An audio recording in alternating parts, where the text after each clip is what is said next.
So there was this line that I read which was, and tomorrow is my funeral. A book began like this. Can you guess which book it was? It's Asura, Anand's book. When I read that first line, I was hooked. I was like, what? What is this line? How could you think of a line like that?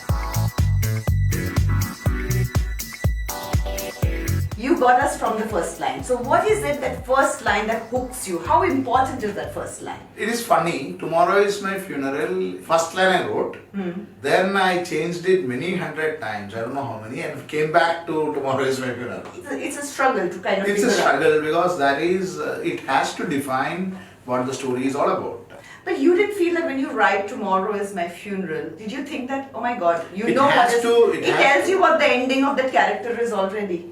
And yet we are hooked. How did you do that? What you are trying to give is the voice. Even in Shivagami, if you see that, it was dark, like death. Correct.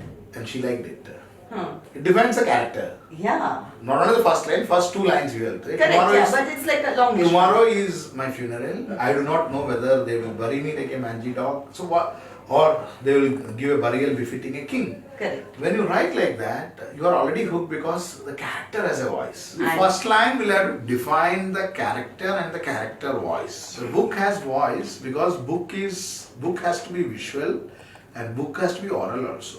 So this now in Tomorrow is my funeral, you hear the defiance of Ravan, his arrogance of Ravan. The entire this thing you are getting. Same with Shivagami also. Same There's no with self-pity there. Right? That is a voice. Its character is coming out even in that one sentence. Whether you are starting with protagonist or antagonist, that character, every sentence should reflect the character. So I try to change even the paragraph description and the nature description depending on the character which I am writing. In Shivagami, if I am describing Jimuda is a pirate. I am describing Mahadeva. Mahadeva is a prince and a poet. Same scene I have described through two different eyes, two different chapters.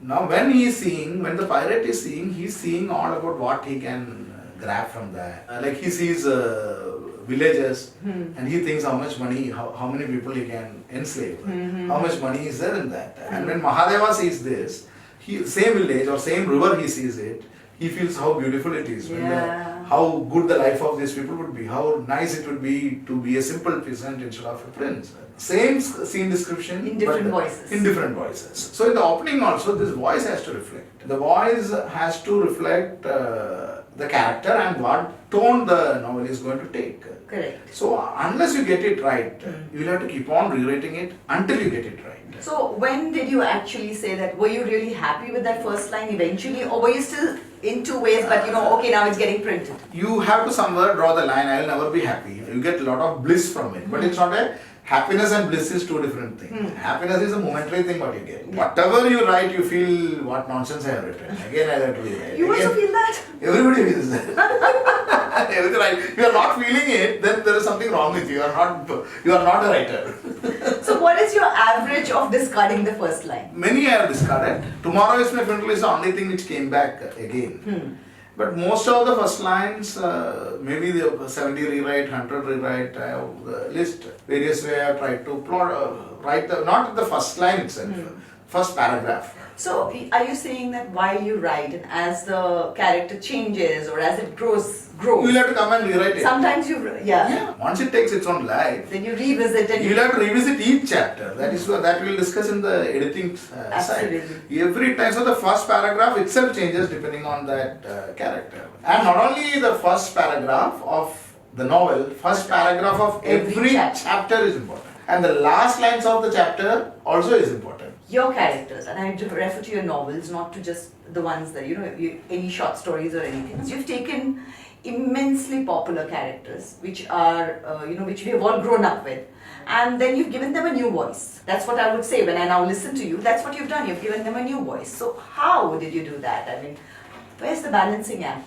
What I do is I become the character in the sense that I tell this, like how if I tell the dialogue like how Ravan would have addressed Ram as a villain, not as a Bhagavan or anything like that.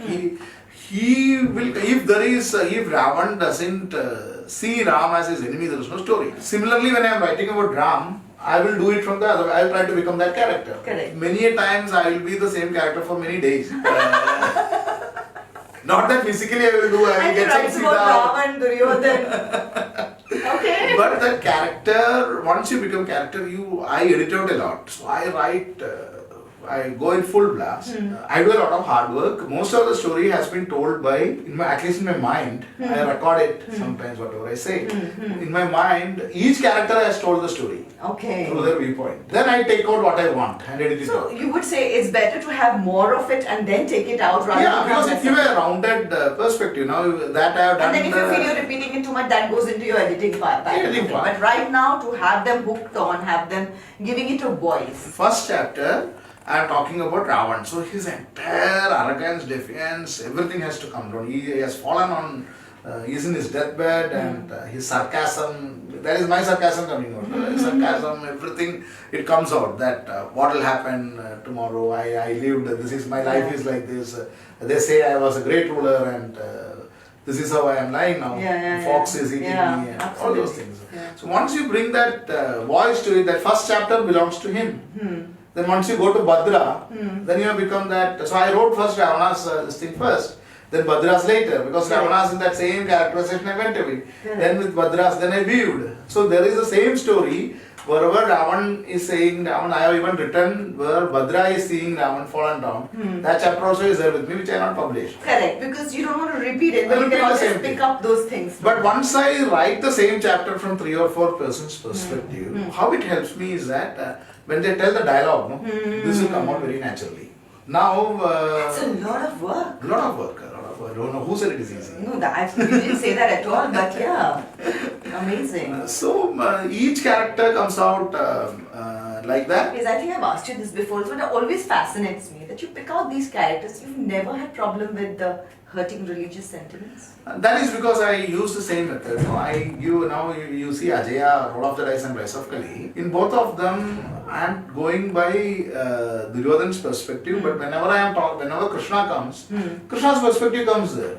Yes, that's true. So that balances out actually. That chapter, whatever Duryodhan has said, I will how a lawyer will do. No? Krishna gives a counter argument. So basically, when you say that you write the same chapter from 2-3 characters' point of view, automatically you've got 3 points of view, and pick that it up. balances it out. That balances it out. And I pick it up from whichever is the best dialogue in that. No, that thing, it's beautiful, it's not offensive, and that hard work has saved you from getting into trouble. I hope so. So it is a perspective game where you write it from various viewpoints. It's like a court argument. Like in Rise of Kali, what I have done, the Gita is said twice in my Rise of Kali. One between Krishna and Balrama, another between Arjuna. And actually, it is 3 times, but elaborated 2 times. Duryodhana also counters a few points. That's true. So I split it into 3. That's true. Same points. If you read, it's the same point. Bhagavad Gita is told by different perspective. One from the enemy of Krishna, that is Duryodhana's perspective. Another from the friend's perspective. Another from his brother, who is a pacifist perspective. So same thing you get. This is the entire thing. I can write 3 books on that. Means I have got that much material which I have written down. But I have to edit it out and take it out. What is it? That's why it makes it so interesting, because you put in only the interesting parts. So I get to choose from what I can take. But what I want to know is that how is it that when you're writing about a villain, a character which we have known so much, loved, hated, whatever it is, but has been so much a part of it. You have given a different voice, yet you have not strayed too much from what it was. I don't see when I am. How do you manage that? When I am approaching Ramayana or Mahabharata, I approach it with a lot of respect. What I do, I change only. I don't create. I don't add new events. I take the same event and argue how it would have looked like from the other side. Okay. If a lion hunts a deer, both will not say the same story. I am just doing that. I am not saying that, I am not adding anything to it or trying to pamper to our... You are just going about it exactly the way life is. Life always has 2 sides. Multiple sides. Actually, multiple sides, that's true. And you're just giving it that, and that's what it is. That's why it's so layered and lovely, and that's why it will naturally, once it reflects life, it has to be layered. Otherwise, it is like a 2-dimensional picture. Absolutely. No, absolutely. So the point is that it's the first line that is what hooks the reader, and it's also the most difficult line. And if Anand can change his lines so many times, if you're not happy with your first line, you know, till your book doesn't actually go for publishing and is not published, and then you cannot change it anymore, till that time you can keep changing your first line. Am I right? Yeah. And your first line is the voice of your book, of your characters. But actually, I would say the best thing is to write the line last. Sometimes if you're not coming up with it till the end of the book, it's fine, because you might sometimes actually get that voice only when you come towards the end of it, and that is absolutely okay to find it towards the end also. Maximum number of rewrite happens for the climax, last paragraph and the first paragraph. That's the secret to it. Thank you, Anand. Thank you.